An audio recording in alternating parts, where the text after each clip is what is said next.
السلام عليكم ورحمة الله.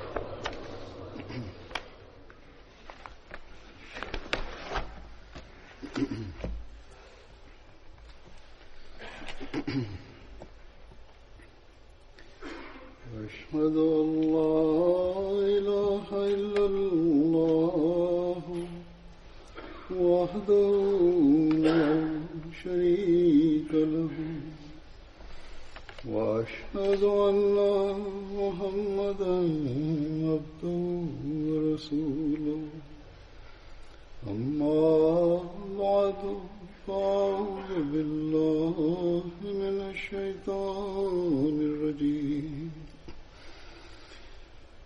بسم الله الرحمن الرحيم الحمد لله رب العالمين الرحمن الرحيم مالك يوم الدين إياك نعبد وإياك نستعين اهدنا الصراط المستقيم صراط الذين أنعمت عليهم غير المغضوب عليهم ولا الضالين. Hazrat Asim bin Adi radhiyallahu ta'ala anhu është sahabi për të cilin do të flas sot, që është një nga sahabët e betejës së Bedrit. Babai i Hazrat Asimit ishte Adi. Ai vinte nga fisi Banu Ajlan bin Haritha, i cili ishte aleat me fisin Banu Zaid bin Malik. Hazrat Asim ishte edhe kryetari i Banu Ajlanit dhe ishte vllai i Hazrat Man bin Adit. Nofka e Hazrat Asimit ishte Abu Bekr, kurse disa të tjerë thonë se ishte Abu Abdullah ose Abu Umar ose edhe Abu Amr. Hazrat Asimi kishte 7 mesëm dhe lyente me kana flokët. Djali i Hazrat Asimit ishte Abu al-Barda, kurse vajza ishte Sahla, e cila ishte bashortja e Hazrat Abdurrahman bin Aufit, me cilët ata kishin 4 fëmijë, 3 djem Ma'an, Umr dhe Zaidi, edhe një vajzë Amatur Rahman Soghra. Kur profeti sallallahu alaihi wasallam u nis për betejën e Bedrit, ai caktoi pikërisht Hazrat Asim bin Adin, kryetar të Medinës, pjesës e epërme. Në një rrëfim thuhet se profeti sallallahu alaihi wasallam u ndalua në vendin e quajtur Rauha edhe i tha Hazrat Asimit që të kthehe në Medinë edhe të kujdese për pjesën e epërme të Medinës.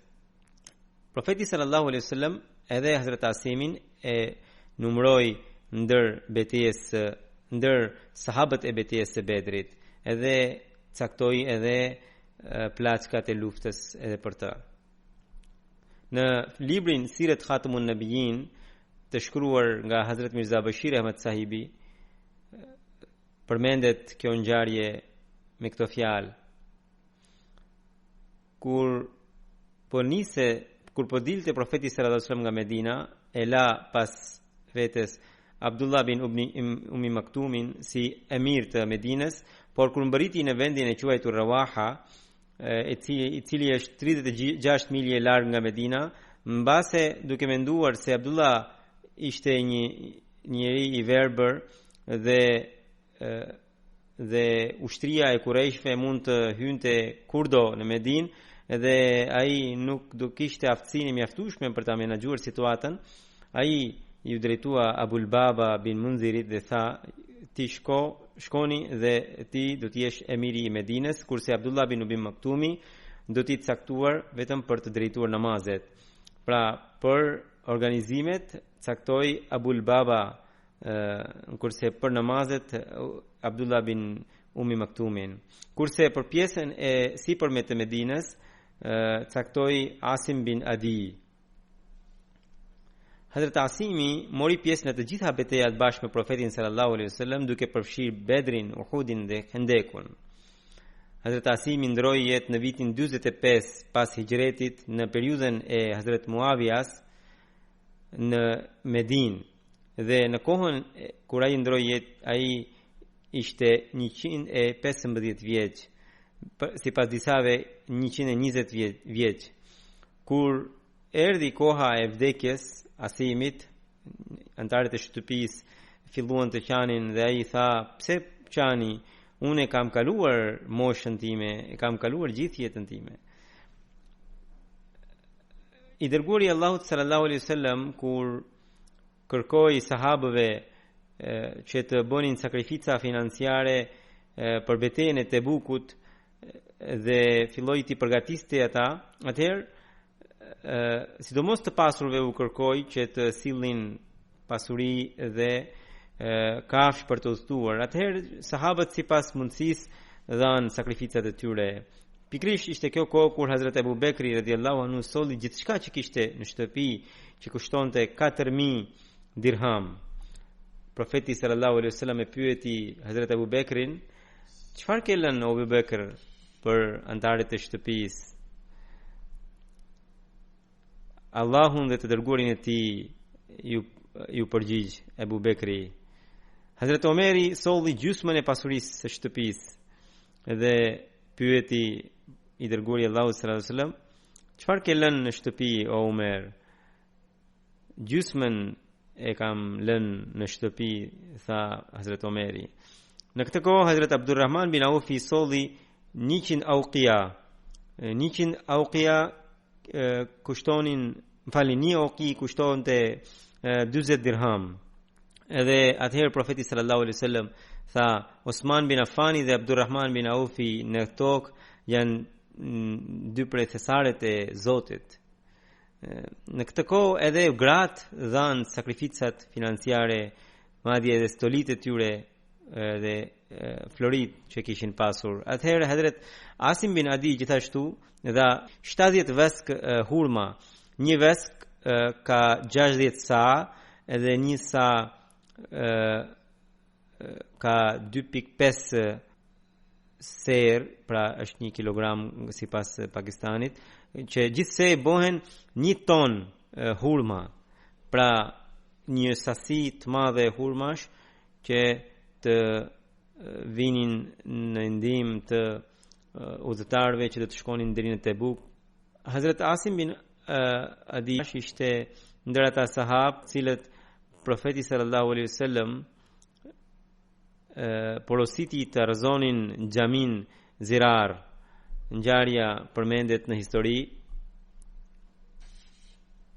Hazrat Ibn Abbasi rëfen se Banu Amr bin Aufi ndërtuan xhamin në Kuba dhe i dërguarit e Allahut sallallahu alaihi wasallam i dërguan mesazh që ai të vinte edhe të udhëhiqte namaz në atë xhami. Kur Banu Ghanam bin Auf, njerëzit e këtij fisi, pra njerëzit e fisit Banu Ghanam bin Aufi, ishte një fis tjetër, pan xhamin, ata thanë me vete edhe ne duhet të ndërtojmë një xhami si ajo. Atëherë Abu Amir Fasiq, që përhapte intriga dhe sherre, tha: "Ndërtoni një xhami të tillë edhe sa të keni mundësi mblidhni armët në të."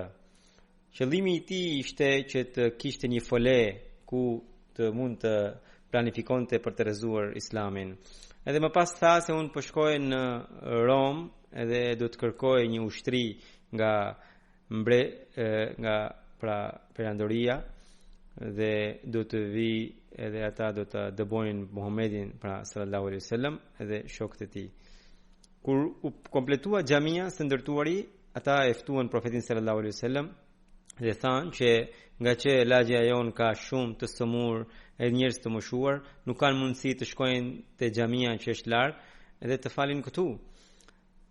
I dërguari Allahu sallallahu alaihi wasallam tha se un jam duke u marr me një udhëtim, pra duke u përgatitur për një udhëtim, kur të kthehem do të vi, do të fal namazin atje, inshallah. Ishte udhëtimi i pikërisht betejës së Tebukut. Duke u kthyer nga Tebuku, profeti sallallahu alaihi wasallam qëndroi në një vend të quajtur Zi'un, i cili është udhëtim një orë larg nga Medina, dhe atje pikërisht profeti sallallahu alaihi wasallam mori shpalljet e Kuranit në të cilat Allahu i madhrishëm porositi rrezimin e kësaj xhamie. Allahu tha në atë ajet: "Walladhina ittakhadhu masjidan ziraran wa kufran wa tafriqan bayna al-mu'minina wa irsadan liman haraba Allah wa rasulahu min qabli wa la yahlifunna in aradna illa al-husna wallahu yashhadu innahum lakadhibun."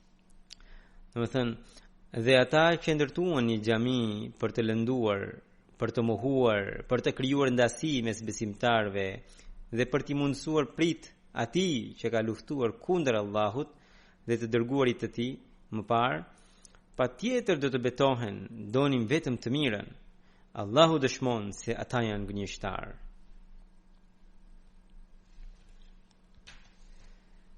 Profeti sallallahu alaihi wasallam në atë kohë porositi Malik bin Dahshamin edhe Man bin Adiin, pra i thiri dhe i porositi që të shkonin dhe të arrëzonin xhamin. Sipas disa rafimeve, profeti sallallahu alaihi wasallam dërgoi edhe Asim bin Adiin, Amr bin Sakenin dhe Vahshiu, pra që më përpara kishte vrarë Hazrat Hamzan, edhe Suwaid bin Abbasin. Sipas Sharh Zarqanit, mundet që profeti sallallahu alaihi wasallam kishte dërguar 2 njerëz të parë që u përmenden, më pas për mbështetje dërgoi edhe 4 të tjerë. Ata profeti sallallahu alaihi wasallam i nisi drejt xhamis Zirar dhe tha që të rrezonin për tokë dhe ta digjnin. Të gjithë këta ku shkuan me nxitimsi në fisin Banu Salim, Hazrat Malik bin, pra i cili ishte fisi Hazrat Malik bin Duhshami, ai i tha Muanit, më jepni pak kohë që të sjell zjarr nga shtëpia. Ai solli deg të thata të hurmave dhe të flakura, dhe pas shkoi te ajo xhami dhe e dogji dhe pastaj edhe rrezoi për tokë. Këtë ngjarje e kam përmendur pjesërisht edhe në lidhje me Hazrat Malik bin Duhshamin, pra kur po e përmendja jetën e tij. Sidoqoftë, aty ishin edhe disa nga ata që ndërtuan këtë xhami, por pas i ndezën zjarr, ata u larguan. Profeti sallallahu alaihi wasallam kur mbriti në Medinë, ai donte t'i jepte këtë tokë Asim bin Adit, pra që ai të bënte shtëpinë për vete, pikërisht sahabit për të cilin po flasim. Por Asim bin Adi i kërkoi ndjes dhe tha që në lidhje me këtë Allahu i madhrishëm tha se ajo kjo xhami është ndërtuar në një vend ku Zotit nuk i pëlqeu ndërtesa. Dhe më pas profeti sallallahu alaihi wasallam atë tokë ia dha Thabit bin Akramit, sepse ai nuk kishte asnjë shtëpi. Asim bin Adi ka thënë edhe diçka tjetër, që un kam shtëpi dhe un nuk dua ta marr këtë tokë. Më mirë t'ja jepni Thabit bin Akramit, edhe arsyeja është që ai nuk ka asnjë shtëpi, edhe kjo do të ishte një mundësi që ai të ndërtonte për vete një shtëpi. Kështu që profeti sallallahu alaihi wasallam atë tokë ia dha Thabit bin Akramit. Sipas Ibn Ishaqut, hipokritët që ndërtuan xhamin Zirar ishin Khazan bin Khalid, Mu'tib bin Qushayr, Abu Habiba bin Azhar, Abbad bin Hunayf, Jara bin Amir dhe 2 djemtë e tij, Mujma bin Jaria dhe Zaid bin Jaria, Nufail bin Harith, Yaqdhal bin Nu'man, Vadia. Pra këta ishin njerëz që në bashkëpunim me Abu Amir Rahibin, për cilin profeti sallallahu alaihi wasallam kishte thënë se ishte i lig, e ndërtuan këtë xhami. Edhe Hazrat Mesihu premtuar alayhi salatu wassalami kur udhëtoi për në Dehli, vizitoi xhamin e kryesorit të qytetit e tha se është xhami shumë e bukur, por bukuria e vërtetë e xhamis nuk është nga ndërtesa, por është nga namazfalësit që falin me sinqeritet namaz në atë xhami. Tha se në atë kohë kishin shumë xhami që ishin të shkrejtuara. Tha që gjitha këto xhami janë të shkrejtuara sepse nuk janë të ndërtuar siç duhet. Profeti sallallahu alaihi wasallam ka pasur xhami të thjesht me deg hurmash dhe pikonte kur binte shi. Bukuria e xhamis është për shkak të namazfalësve. Edhe në kohën e Profetit sallallahu alaihi wasallam materialistët ndërtuan një xhami e cila urrëzua me urdhrin e Zotit që ishte quajtur xhami Masjid Zirar, domethënë xhami e dëmtuese. Për xhamit Mesihut Islam thot që për xhamit porosia e Zotit është që të ndërtohet mbi bazën e takvas. Sot një pjesë e muslimanëve ka kushtuar rëndësi edhe në ndërtimin e xhamive. Edhe çuditërisht edhe kjo erdhi pas ardhjes së Mesihut të premtuar alayhi salatu wasalam. Më përpara ishin në gjumë muslimanët, edhe ata filluan të adhurojnë të paktën në dukje. Edhe kjo pra erdhi pas ardhjes së Hazrat Mesihut të premtuar alayhi salatu wasalam, ndërtojnë xhami shumë të bukura edhe ata. Dhe pavarësisht nga fakti që ndërtojnë me shumë vëmendje xhamit, ka edhe njerëz që falin namazet aty, sidomos në Pakistan, por janë të zbrasta nga takva. Allahu i Madhrishëm pasi përmendi ngjarjen e xhamis Zirar në më pas shumë qartë tha që xhamia e vërtetë është vetëm ajo e cila ndërtohet mbi bazën e takvas. Por këta ulemat jo ahmedian në mendjen e tyre takvan e kanë kuptuar që thjesht ta shajnë Hazrat Mesihun e premtuar alayhi salatu wassalam duke qëndruar në xhamit e tyre dhe të përdorin gjuhë të ndytë ndaj tij, të përhapin urrëtie për xhamatin musliman Ahmedia. Dhe jo vetëm kaq, madje shpesh ndodh dhe për shkak të rrjeteve sociale përhapin video që ata kanë kaq shumë kundërshtime me njëri tjetrin saqë brenda xhamis fillojnë të ngrinden deri në kacafytje dhe shajnë njëri tjetrin. Kështu që të gjitha këto gjëra tregojnë se këtu ata nuk kanë takva. Dhe xhamit e tyre nuk bëjnë detyrën e tyre. Dhe veprat e namazfalësve tregojnë që janë të zbrasta nga takva, dhe këtu ne si ahmedianët duhet të marrim mësim. Ne duhet përpiqemi që xhamit tona të ndërtohen mbi bazën e takvas.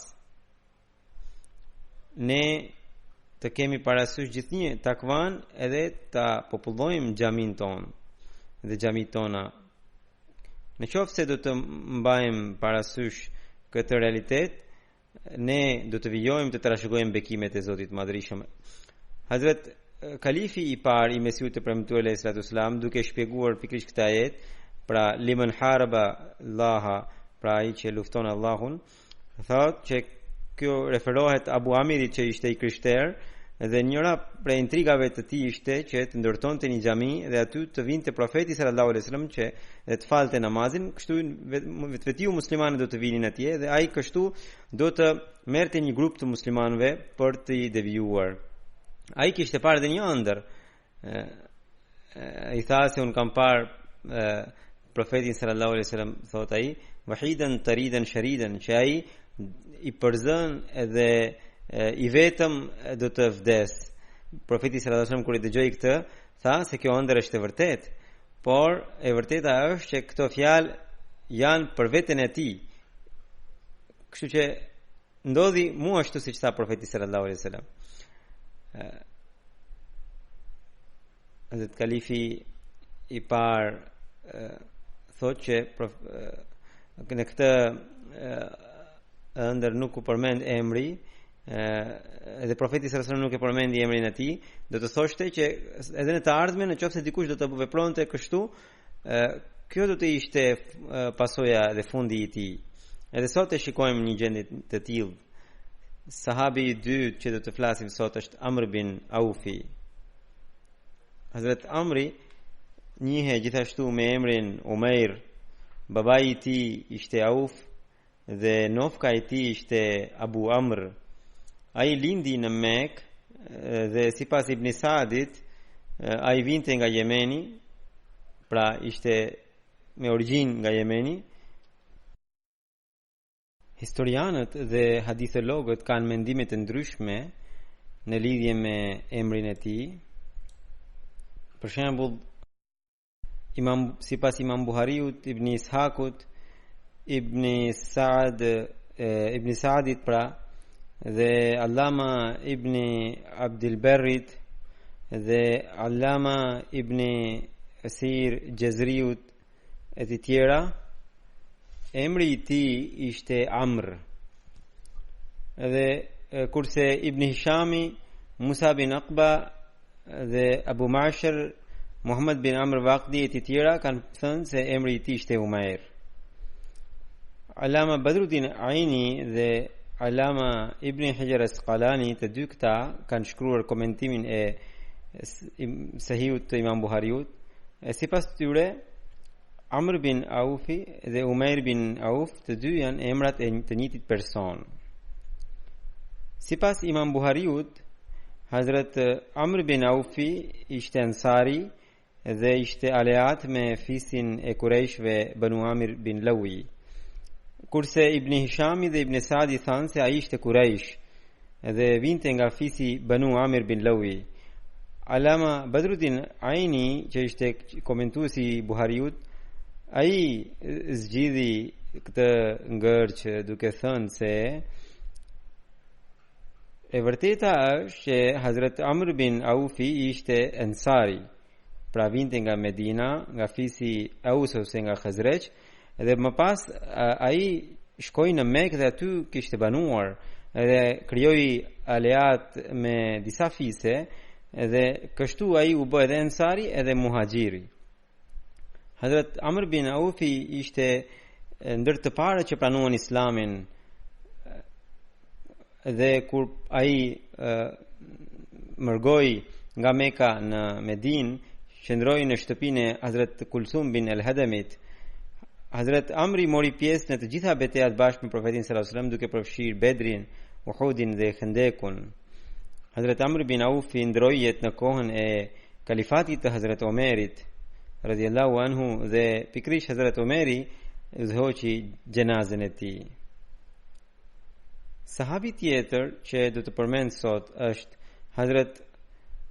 Hazrat Man bin Adi. Hazrat Mani ishte ansari dhe nga fisi Banu Amr bin Aufi dhe aleat me këtë fis, pra ai ishte vllai i Hazrat Asim bin Adit. Për Asim bin Adin e kemi përmendur pak më parë. Hazrat Mani ishte njëri prej 70 sahabëve që bën Beitin Aqba. Ai dinte shkrim e këndim në gjuhën arabe përpara se ta pranonte fen islame. Shumë pak ishin në atë kohë që e dinin shkrim e këndim. Hazrat Mani mori pjesë në të gjitha betejat bashkë me profetin sallallahu alajhi wasallam, duke përfshirë Bedrin, Uhudin dhe Khandekun. Hazrat Zaid bin Khattabi mërgoi nga Mekka në Medinë. Më pas i dërguari Allahu sallallahu alaihi wasallam vendosi vëllazëri mes Hazrat Zaid bin Khattabit dhe mes këtij sahabi, pra Hazrat Man bin Adit. Hazrat Umar radhiyallahu ta'ala anhu tregon që kur i dërguari Allahu sallallahu alaihi wasallam ndroi jetë, unë i thash Hazrat Abu Bekrit, ju e jani me ne tek ansarët, kështu që unë dhe të dy shkuam atje dhe takuam dy njerëz të sinqertë që morën pjesë në betejën e Bedrit. Unë pra rrëfimtari thot se Urwa bin Zuberit i tregova se kush ishin, edhe ai tha ishin Hazrat Uwaim bin Saada dhe Hazrat Man bin Adi. pra pikrisht sahabi për të cilin po flasim. Dhe Hazrat Rafimi që tregon për Hazrat Omerin, pra ky Rafim ka edhe shpjegim të gjatë në Buhari, rafime të ndryshme, dhe një pjesë të këtij rafimi do ta paraqes këtu. Hazrat Ibn Abbasi tregon që shumë njerëz nga muhaxhirët u kanë mësuar Kur'anin. Njëri prej tyre ishte Hazrat Abdurrahman bin Aufi. Njëherë kur unë isha në shtëpinë e tij që gjendej në Mina,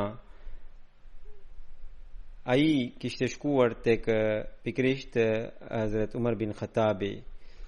Kjo ngjarje është e haxhit të fundit që kishte bërë Hazrat Omeri. Hazrat Abdurrahmani kur u kthye dhe erdhi tek unë, pra Hazrat Abdurrahman bin Aufi, më tha, sikur të ishe edhe ti, edhe ta shikoje atë njeri që erdhi tek kalifi, pra i besimtarve, dhe tha, o Emirul Mu'minin, e dini për atë njeri për cilin i cili thot që kur Umeri do të largohet, unë do të bëj bejtin e filanit, dhe gjithashtu tha se Ebu Bekri u zgjoz kalif në nxitim dhe në mungesë organizimi. Pra jo vetëm që ai shprehu që Hazrat pas Omerit do të bëj bejtin e filanit, por edhe kishte krijuar dyshime mbi zgjedhjen e kalifatit të Hazrat Abu Bekrit radhiyallahu anhu. Duke dëgjuar këtë, Hazrat Umerit i erdhi shumë keq dhe ai tha, në qoftë se do Allahu, unë sot në darkë do të qëndroj para njerëzve dhe do t'u tregoj dhe do t'u tërheq vëmendjen se çfarë gjëmash presin. Abdurrahmani thotë se unë i thash o Emirul Mu'minin, mos bëni kështu, sepse në haxh ka shumë njerëz dhe ndërta janë edhe vagabond dhe njerëz të ligj, dhe kur ju do të qëndroni, ata do të përpiqen që t'i afrohen më shumë juve, dhe unë kam frikë që kur ju do të thoni diçka të tillë, keqdashësit do ta keq interpretojnë atë dhe do ta përhapin tjetër për tjetër, dhe njerëzit do ta keq kuptojnë më vonë. Dhe kështu që Hazrat Abdurrahman bin Aufi i dha këtë këshill Hazrat Omerit, i cili ishte kalifi i kohës, dhe gjithashtu tha që o Emirul Mu'minin, ju prisni derisa të ktheheni në Medinë. Pra ishin ditët e haxhit, dhe në Medinë ju do të gjeni njerëz të dijes, aty ai është vendi i mërgimit dhe vendi i praktikës së profetit sallallahu alaihi wasallam. Dhe zgjidhni njerëzit e sinqert dhe atyre tregujani këshillën tuaj, dhe ata do t'ju kuptojnë dhe do ta përhapin siç duhet tek njerëzit e duhur. Hazrat Omeri tha, mirë, atëherë për Allahun, inshallah, hutbën e parë që do ta mbaj në Medinë kur të kthehem, do ta them pikërisht këtë që kam ndërmend.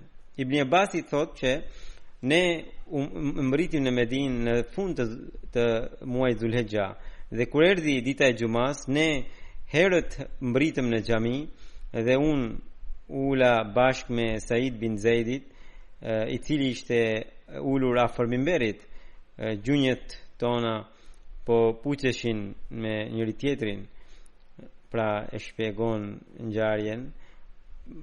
Pas pak Hazrat Umar bin Khattabi doli dhe ul pranë mimberit, dhe unë i thash Said bin Zeidit që kalifi i kohës sot do të thot diçka që kur nuk e ka thënë. Said bin Sadi u habit dhe tha, nuk besoje se ai do të thot një gjë të tillë që nuk ka thënë një herë. Atëherë Hazrat Omeri ul në mimber dhe kur kënduesi, pra kur ai që thirrte ezanin mbaroi thirrjen e azanit, Hazrat Omeri u qua dhe lavdëroi Allahun dhe më pas tha që unë do të them diçka që ishte caktuar për mua që të them. Nuk e di që në qoftë se është vdekja ime është afër, prandaj ai që e kupton këtë gjë, le ta di se kudo që ta çojë deveja atë, ai duhet ta përhap këtë siç them unë. Ndërsa ai që nuk e kuptoi fjalën time, le ta di që ai nuk ka të drejtë të përhap gënjeshtra në emrin tim.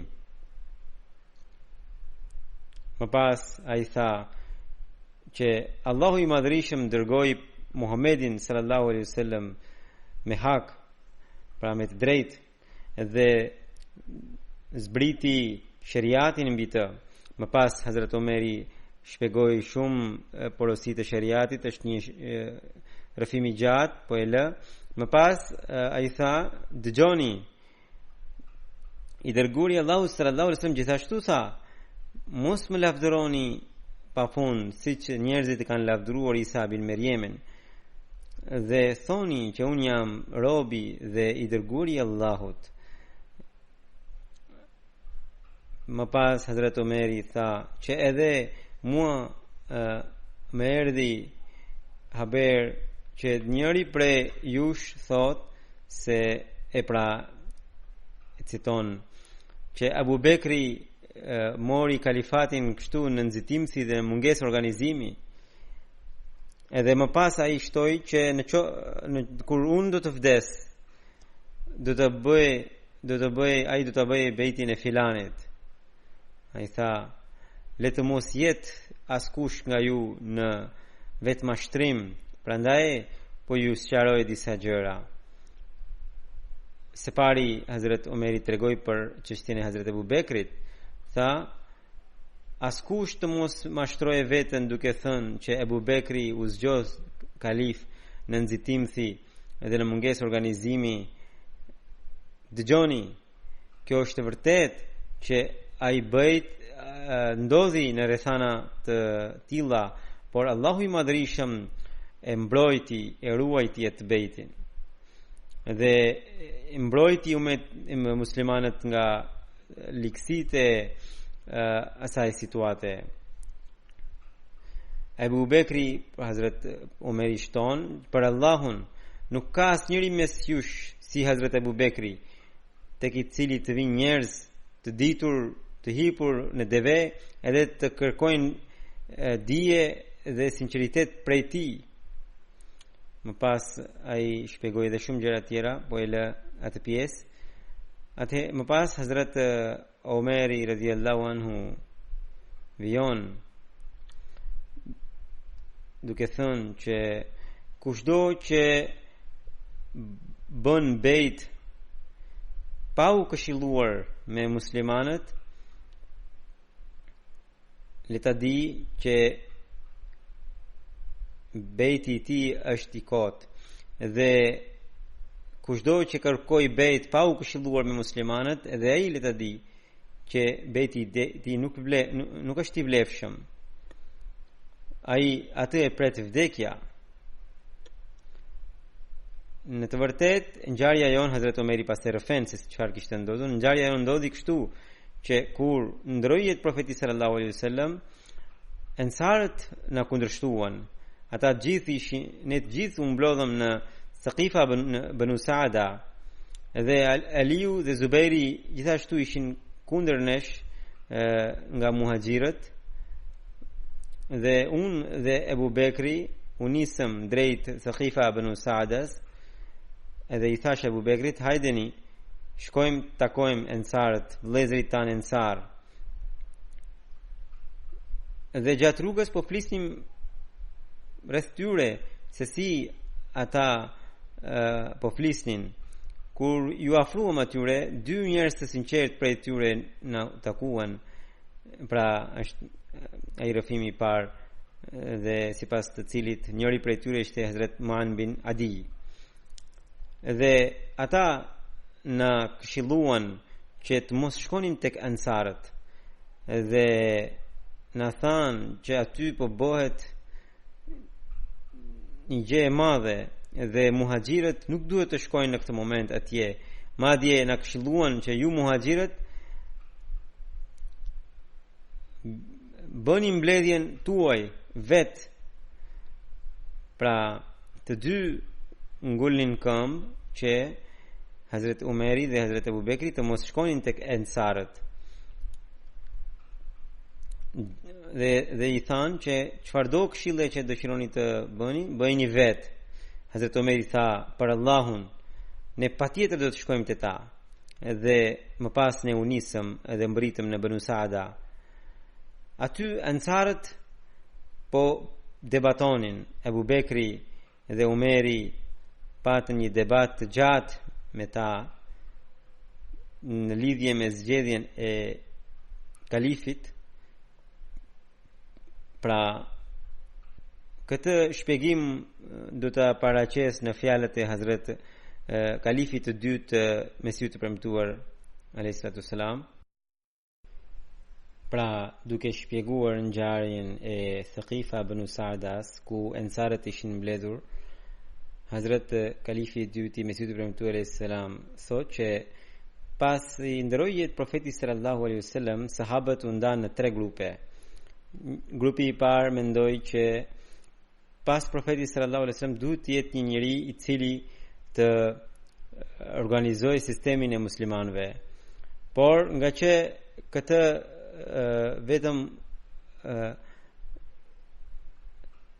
familja, pra një prej antarëve të familjes së Muhamedit sallallahu alaihi wasallam mund ta bënte më së miri, ky grup këmbëngulte që kalifi të ishte nga të afërmit e profetit sallallahu alaihi wasallam dhe jo nga diku tjetër.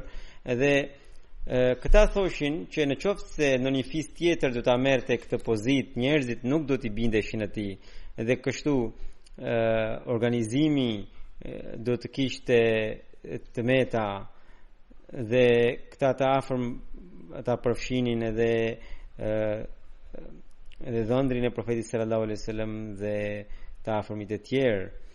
Hazret Musleh Maudi shton që sipas tyre nga që njerëzit kishin tashmë shprehi për t'ju nënshtruar kësaj familje, siç për shembull kur vdes një mbret, princi i tij automatikisht në mënyrë të natyrshme merr fronin, në të njëjtën mënyrë ata thoshin që të vinte dikush nga familja e profetit sallallahu alaihi wasallam. Por grupi i dytë thoshte që ky kush nuk është i domosdoshëm dhe qëllimi ishte vetëm që një kalif të vinte i profetit sallallahu alaihi wasallam, i cili të ishte i aftë dhe i denj për këtë punë. Edhe te ky grup ishin dy të tjerë, pra 2 ndarje të tjera. Njëri thoshte që ky kalif ose ky pasardhës i profetit sallallahu alaihi wasallam të ishte nga ensarët, pra nga Medinasit, dhe një tjetër thoshte nga Mekasit. Pra ata që thoshin nga Mekasit thoshin që sepse Mekasit kanë qëndruar më së gjati me profetin sallallahu alaihi wasallam dhe janë mësuar, dhe grupi tjetër thoshte që nga që profeti sallallahu alaihi wasallam ndroi jetë në Medinë edhe ky kalifat do të ngrihet në Medinë, aty ensarët kanë ndikim, edhe vetëm njëri prej ensarëve mund të qeverisë siç duhet. Ensarët thoshin që nga që profeti sallallahu alaihi wasallam pjesën e organizimeve të fesë islame e vendosi në Medinë dhe jo në Mekë. Në Mekë madje nuk kishte asnjë sistem, edhe për këtë arsye ata thoshin që ensarët mund të kuptojnë siç duhet sistemin e kalifatit, edhe është e drejta e tyre për të qenë kalif. Së dyti ata thoshin që kjo është zona jonë dhe natyrshëm njerëzit neve do të na binden sesa muhaxhirëve, dhe për këtë arsye ata thoshin që kalifi dhe pasardhësi i profetit sallallahu alajhi wasallam duhet të ishte nga ensarët dhe jo nga muhaxhirët. Kundër tyre muhaxhirët thoshin që profeti sallallahu alajhi wasallam më shumë të qëndroi me Mekasit.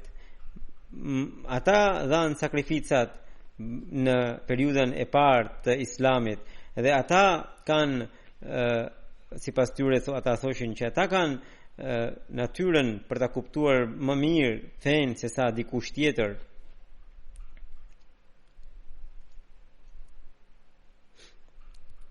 dhe ende nuk ishin arritur në një përfundim. Ky grupi fundi që ishte në mbështetjet e Ansarve u mblodh në Bani Saada dhe aty ishte Hazrat Saad bin Ubada, i cili ishte nga fisi Khazraj dhe ishte një prej nuqabave dhe prej prisve të Ansarve, e zgjodhen dhe thanë se Saad bin Ubada është njeriu më i duhur për të qenë kalif. Këto janë tokat tona, pasurit tona, dhe është në dobi të Islamit që njëri prej madje pikërisht Saad bin Ubada të jetë kalifi dhe pasardhësi i profetit sallallahu alaihi wasallam. Teksa po ndoste ky debat, dikush tha, nëse muhaxhirët do ta refuzojnë këtë zgjedhje, çfarë do të bëjmë? Atëherë dikush ngrit dhe tha, minna amiran wa minkum amiran. Domethënë ne do të themi një kalif prej nesh e një kalif prej juve. Saad, i cili ishte një njerëz i mençur, tha, kjo do të jetë dobësia e parë e Islamit pas Muhamedit sallallahu alaihi wasallam, më njëherë pas vdekjes së tij. Nuk është e mundur që të kemi dy kalif, një prej tyre, një prej nesh. Kjo po e dobëson kalifatin edhe Islamin në tërësi. Pas kësaj këshille, kur muhaxhirët morën vesh, ata erdhën me nxitim dhe siç e tregoi edhe Hazrat Omeri radhiyallahu anhu, u përmend, ai Abu Bekri dhe disa të tjerë mbëriten, sepse ata thoshin, ata sipas tyre, nëse nuk do të jetë kalif nga muhaxhirët, arabët nuk do t'i bindeshin atij. Pra në Medinë pa dyshim që ansarët kishin ndikim, por në të gjithë Arabin Mekasit kishin ndikim. Prandaj muhaxhirët besonin që nëse njëri prej ansarëve do të bëhej kalif, gjithë Arabia do të ishte në sprov dhe njerëzit nuk do t'i bindeshin atij. Të gjithë muhaxhirët kryesor erdhën atje duke përfshirë Abu Bekrin, Omerin, Abu Ubejdan. Hazrat Omeri thot që unë kisha menduar një fjalim të fortë që për këtë rast, dhe kisha menduar që sa të mbërij atje do ta mbaj këtë fjalim dhe do t'i parashtroj argumentat e mia, dhe derisa do t'i bind ansarët që ata të mos zgjedhin ndonjë kalif nga xhirit tyre, por nga muhaxhirët. Dhe mirë, po kur mbritëm atje, Abu Bekri mori fjalën dhe unë mendova që çfarë do të thotë ky njeri, por për atë Zot, gjithçka që unë kisha menduar, të gjitha i tha, madje tha edhe më shumë se sa ato që kisha menduar, argumente. Atëherë kuptova që unë nuk mund të matem me Abu Bekrin. Kështu që muhaxhirët i thanë që treguan edhe profetinë e profetit sallallahu alaihi wasallam, al-a'immatu min Quraysh, domethënë imami do të jetë nga Qurayshi, nga Qurayshët, dhe përmendi sakrificat e tyre.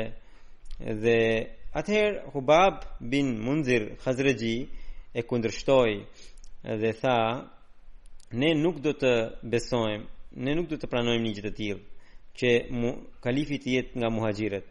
Por nëse ju nuk do të bindeni dhe ju këmbëngulni këtë gjë, atëherë më mirë të keni ju një kalif edhe ne të kemi një kalif. Hazrat Omeri me njëherë kundërshtoi dhe tha, matni para se të thoni diçka, një gjë të tillë. A nuk dini se profeti sallallahu alaihi wasallam kishte thënë që nuk lejohet të jenë dy emir në të njëjtën kohë. Hazrat Kalifi i dytë i Mesihut Premtuar Islam tregon që kjo tregon që kanë pasur hadithe të tilla ku profeti sallallahu alaihi wasallam kishte dhënë udhëzime rreth një sistemi të kalifatit, por gjatë jetës së tij muslimanët nuk i menduan, nuk u kishte shkuar mendja, sepse ata nuk prisnin vdekjen e profetit sallallahu alaihi wasallam në këtë formë. Dhe Hazrat Kalifi i dytë shpjegonte edhe disa gjëra, unë po e lë. Omeri tha që kërkesa juaj që një emir të jetë nga ju e një nga ne është në kundërshtim edhe me logjikën edhe me shariatin. Hazrat Abu Bekri më pas si u zgjodh, Abu Bekri tregon, Hazrat Abu Ubejda u ngrit dhe tha, pra që ishte ai që u zgjodh nga Ansarët, tha që o Ansar, ju jeni populli i parë që profeti sallallahu alaihi wasallam pati mbështetje jashtë Mekës, edhe tani mos u bëni populli i parë që menjëherë pas vdekjes së profetit sallallahu alaihi wasallam ta dobësoi Islamin. Fjalimi i tij pati ndikim kaq të madh, tha që Bashir bin Saad Khazraji u ngrit dhe tha që këta thonë të vërtetën, ne o Ansar nuk kemi pasur asnjë qëllim duke mbështetur, duke strehuar profetin sallallahu alaihi wasallam, duke ndihmuar atë përveç se të kishim pëlqimin e Zotit. Dhe ne sot nuk po luftojmë këtu për të drejtën tonë. Pra kjo është e drejta jonë apo kjo nuk është e drejta jonë, por po luftojmë që cila është e mira për Islamin. Dhe nga që Mekasit kanë pasur shoqërimin më të gjatë me profetin sallallahu alaihi wasallam, ata janë të denjë për qenë kalif. Vazhdoi diskutimi edhe pak, besoj edhe për 1 orë atje, dhe më pas ata vendosën që kalifi të jetë prej muhaxhirëve.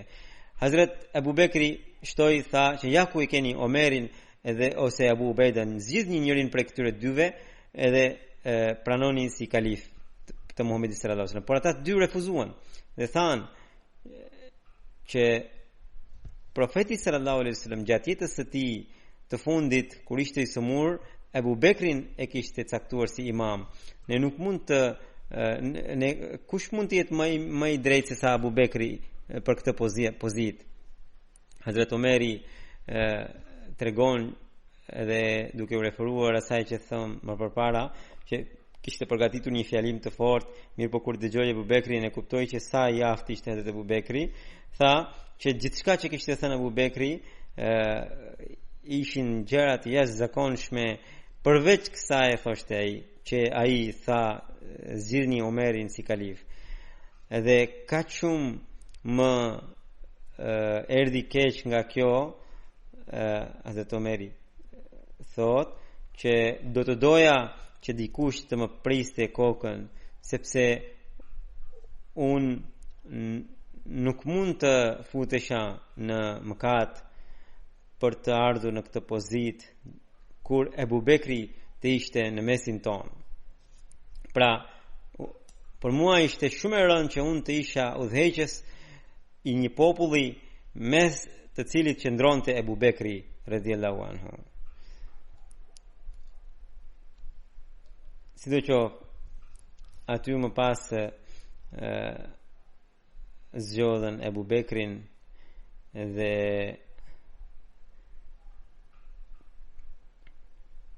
pra kur Hazrat Omeri tha që më i miri është ne do ta bëjmë bejtin në dorën e atij që është më i miri prej muhaxhirëve. Dhe ne gjithë e dim që nuk është askush nuk është i tillë përveç Abu Bekrit. Kështu që së pari Hazrat Omeri bëri bejtin e Abu Bekrit, pastaj Hazrat Abu Ubaida dhe më pas Bashir bin Saad Khazraji dhe më pas gjithë ansarët nga Ausi dhe nga Khazraji, dhe ka shumë njerëz vërshuan për të bërë bejt, saqë Saadi që ishte i sëmur, populli i tij erdhi duke e shkelur Saadin. Edhe Saadi, edhe përveç Saadi dhe Aliu, gjithë bën bejtin e Abu Bekrit. Hazrat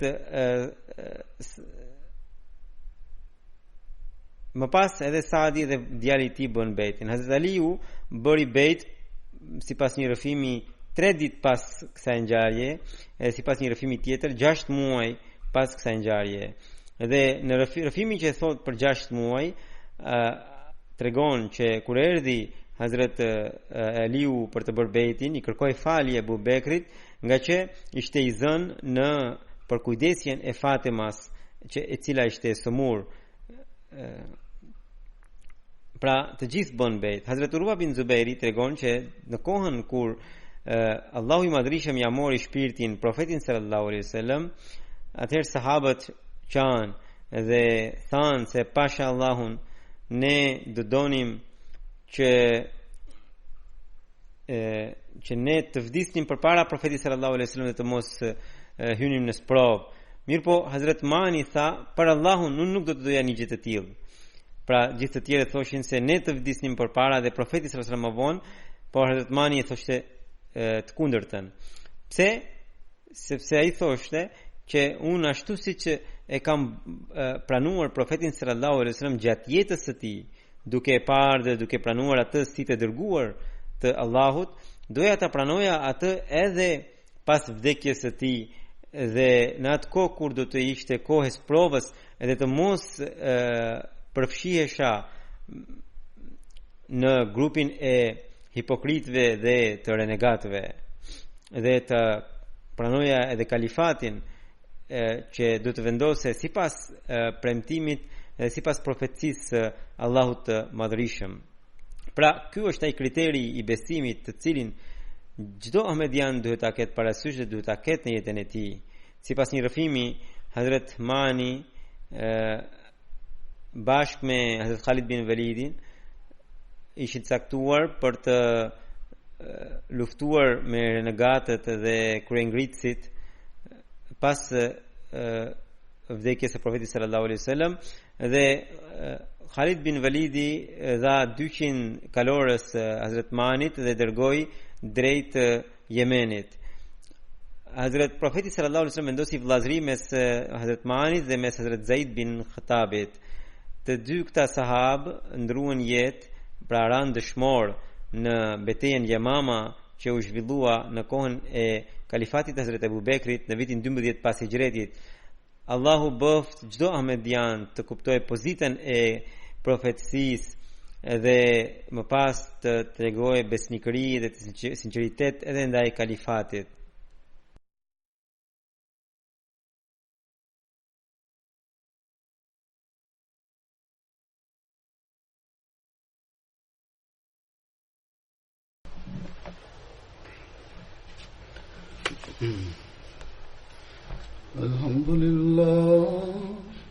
الحمد لله نحمده ونستعينه ونستغفره ونؤمن به ونتوكل عليه ونعوذ بالله من شرور أنفسنا ومن سيئات أعمالنا من يهده الله فلا مضل له ومن يضلل فلا هادي له ونشهد أن لا إله إلا الله ونشهد أن محمدا عبده ورسوله عباد الله رحمكم الله إن الله يأمر بالعدل والإحسان وإيتاء ذي القربى وينهى عن الفحشاء والمنكر والبغي يعظكم لعلكم تذكرون اذكروا الله يذكركم وادعوه يستجب لكم ولذكر الله أكبر